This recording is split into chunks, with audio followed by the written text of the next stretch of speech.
Happy new year వచ్చేసింది జోరుగా, hearty welcome చెప్పేద్దామా హాయిగా.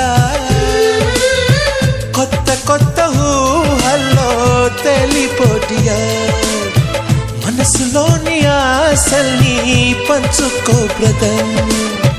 గుండెలోని భావాలు గుప్పుమన్న ఈ వేళ, కదిలల్లే కాలపు కన్నెకి టాటా చెప్పుదామా.